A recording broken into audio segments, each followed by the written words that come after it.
નમસ્કાર વિદ્યાર્થી મિત્રો, આજે આપણે ઓગસ્ટ 2024ની અંદર જે એકમ કસોટી તમારી લેવાની છે એ એકમ કસોટીનું આપણે સોલ્યુશન જોઈએ. ધોરણ 12 સામાન્ય પ્રવાહની અંદર વાણિજ્ય વ્યવસ્થા અને સંચાલન એટલે કે બીએનું છે.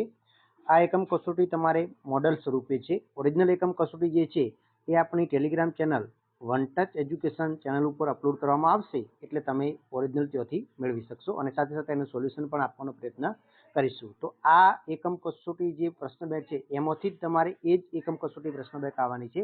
તો આ વિડીયો જોશો તો પણ તમારી તૈયારી થઈ જશે. તો આપણે પહેલા જોઈએ વિકલ્પો છે કે એક કરતાં વધુ વ્યક્તિઓ સમાન ધ્યેયોને સિદ્ધ કરવા સામૂહિક રીતે કાર્ય કરી શકે તે માટે રચવામાં આવતા માળખાને શું કહેવામાં આવે છે? તો એને વ્યવસ્થા તંત્ર કહેવામાં આવે છે. એના પછી છે કયા વ્યવસ્થા તંત્રને લશ્કરી વ્યવસ્થા તંત્ર કહે છે? તો જે રૈખિક વ્યવસ્થા તંત્ર છે એને આપણે લશ્કરી વ્યવસ્થા તંત્ર કહેવાય છે. પછી માનવ સંબંધોને આધારે કુદરતી રીતે રચાયેલા માનવ સંબંધોનું જાળું કયા નામે ઓળખવામાં આવે છે? તો અવૈધિક વ્યવસ્થા તંત્રના નામથી ઓળખવામાં આવે છે. એના પછી જોઈએ નીચેનામાંથી શું અપનાવવાથી ભાવિ સંચાલકો તૈયાર કરી શકાય છે? તો વિકેન્દ્રીકરણ અપનાવવાથી ભાવિ સંચાલકો તૈયાર કરી શકાય છે. આગળ જોઈએ કયું વ્યવસ્થા તંત્ર એ વૈધિક વ્યવસ્થા તંત્રનો પડછાયો છે? તો અવૈધિક વ્યવસ્થા તંત્ર છે ને એ વૈધિક વ્યવસ્થા તંત્રનો પડછાયો છે. સત્તા સોંપણી એટલે તો કે સત્તા સોંપણી એટલે સત્તાનું વિકેન્દ્રીકરણ. એના પછી જોઈએ આકૃતિ સ્વરૂપે તૈયાર કરેલ ચાર્ટ ક્યાં મૂકવા જોઈએ? તો એ આપણે નોટિસ બોર્ડ ઉપર મૂકવા જોઈએ. પછી તળ સપાટીએ હુકમ મેળવનાર વ્યક્તિને શું કહેવામાં આવે છે? તો એને તાબેદાર કહેવામાં આવે છે. વ્યવસ્થા તંત્રમાં કોણ કેન્દ્ર સ્થાને હોય છે? તો વ્યવસ્થા તંત્રમાં માનવી કેન્દ્ર સ્થાને હોય છે. પછી માનવ સંસાધન સંચાલનનું મુખ્ય કાર્ય કયું છે? તો એ મુખ્ય કાર્ય છે કર્મચારીનું આયોજન કરવું. એના પછી જોઈએ તો કે પસંદગીની પ્રક્રિયાનો પ્રથમ તબક્કો કયો છે? તો કે આવકાર અને પ્રાથમિક મુલાકાત છે. એના પછી જોઈએ તો કે બિનસંચાલકીય કર્મચારીઓની પસંદગીની પ્રક્રિયા કેવી છે? તો કે ટૂંકી અને સરળ છે. ભરતી પછીનું બીજું કાર્ય કયું છે? તો કે પસંદગી કરવી એનું બીજું કાર્ય છે.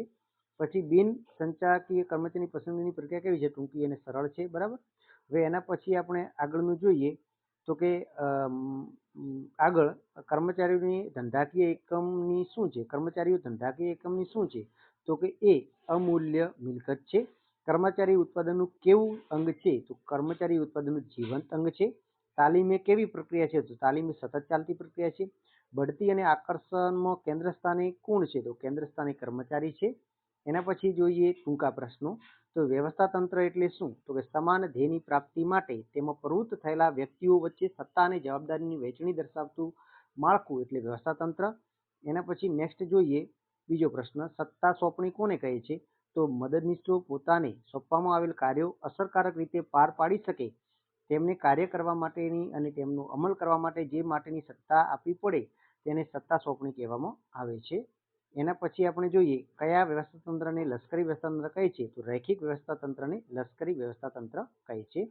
અવૈધિક વ્યવસ્થા તંત્ર એટલે શું? તો કે કોઈ પણ સભાનતાપૂર્વક હેતુ સિવાય સામૂહિક પરિણામો ફાળો આપવા માટે આપોઆપ રચાયેલું આંતરિક સંબંધોનું માળખું એટલે અવૈધિક વ્યવસ્થા તંત્ર.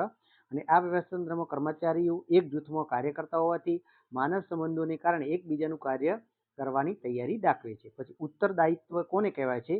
તો મદદનીશોએ સોંપેલું કાર્ય તેઓ વ્યવસ્થિત રીતે કરે છે કે નહીં તે જોવાની જવાબદારી ઉપરી અધિકારીઓની હોય છે અને મદદનીશોને સોંપેલા કાર્યોનો ઉત્તરો ઉપરી અધિકારીઓએ સંચાલકો આપવા પડે છે, જેને ઉપરી અધિકારીનું ઉત્તરદાયિત્વ કહે છે. શ્રેણિક વ્યવસ્થા તંત્ર એટલે શું? તો કે શ્રેણિક વ્યવસ્થા તંત્ર એ વ્યવસ્થા તંત્રના આધુનિક સ્વરૂપનું વ્યવસ્થા તંત્ર છે. સામાન્ય ક્રમનું માળખું જે નિર્ણય પ્રક્રિયાઓનો ભાગ છે અને પ્રોજેક્ટ માળખું કે જે ટેકનિકલ પ્રશ્નોના ઉકેલ અંગેનું માળખું છે. આ બંને માળખાઓના સંયોજનથી ઉદ્ભવતા વ્યવસ્થા તંત્રને શ્રેણિક વ્યવસ્થા તંત્ર કહે છે. પછી કેન્દ્રીયકરણ એટલે શું? તો કેટલાક ધંધાકીય એકમો એવા હોય છે કે જેમાં માત્ર ઉચ્ચ સપાટીએ જ સત્તા કેન્દ્રિત થયેલી હોય છે. આવી વ્યવસ્થાને કેન્દ્રીયકરણ કહે છે. હવે સેક્શન સી એટલે કે 2 ગુણના પ્રશ્નો છે, જેની અંદર આપણે જોઈએ તો પહેલું છે વૈધિક અને અવૈધિક વ્યવસ્થા તંત્રને એકબીજાને પૂરક છે સમજાવો. બીજું છે કેવા પ્રકારના ધંધાકીય એકમો રૈખિક વ્યવસ્થા તંત્ર વધુ અનુકૂળ હોય છે. પછી કેન્દ્રીયકરણની મર્યાદાઓ જણાવો. વિકેન્દ્રીકરણ ક્યારે શક્ય બને છે? કર્મચારી વ્યવસ્થા તંત્ર એ માત્ર કર્મચારી કલ્યાણની પ્રવૃત્તિ નથી, શા માટે? પછી કુશળ કર્મચારીઓ એકમની અમૂલ્ય સંપત્તિ છે, વિધાન સમજાવો. પછી કર્મચારીઓ એકમના હાથ પગ સમાન છે, આ વિધાન સમજાવો. તાલીમ ખર્ચાળ છે પરંતુ તેની ગેરહાજરી વધુ ખર્ચાળ છે વિધાન સમજાવો. પ્રત્યક્ષ યાદી સમજાવો અને તફાવત લખો. તાલીમ અને વિકાસ કોઈ પણ બે મુદ્દા. એના પછી સેક્શન ડી એટલે કે 3 ગુણના પ્રશ્નો જોઈએ. તેની અંદર પહેલું છે વ્યવસ્થા તંત્રની લાક્ષણિકતાઓ સમજાવો. વ્યવસ્થા તંત્રની રચના એક વૈજ્ઞાનિક પ્રક્રિયા છે. પછી રૈખિક વ્યવસ્થા તંત્રની રચના આકૃતિ સહિત સમજાવો. કાર્યાનુસાર વ્યવસ્થા તંત્રની રચના આકૃતિ સહિત સમજાવો. વૈધિક વ્યવસ્થા તંત્રના લક્ષણો સમજાવો. અવૈધિક વ્યવસ્થા તંત્રના લક્ષણો સમજાવો. શ્રેણિક વ્યવસ્થા તંત્રની રચના આકૃતિ સહિત સમજાવો. વિકેન્દ્રીકરણનું મહત્વ સ્પષ્ટ કરો. સત્તા સોંપણીનું મહત્વ સમજાવો. સત્તા સોંપણીના મૂળભૂત તત્વો વિશે સમજ આપો. હવે સેક્શન એ એટલે 5 ગુણના પ્રશ્નો જોઈએ. એમાં પહેલું છે કર્મચારી વ્યવસ્થાનો અર્થ આપી તેના લક્ષણો સમજાવો. બીજો કર્મચારી વ્યવસ્થાનો ખ્યાલ સ્પષ્ટ કરી તેનું મહત્વ સમજાવો.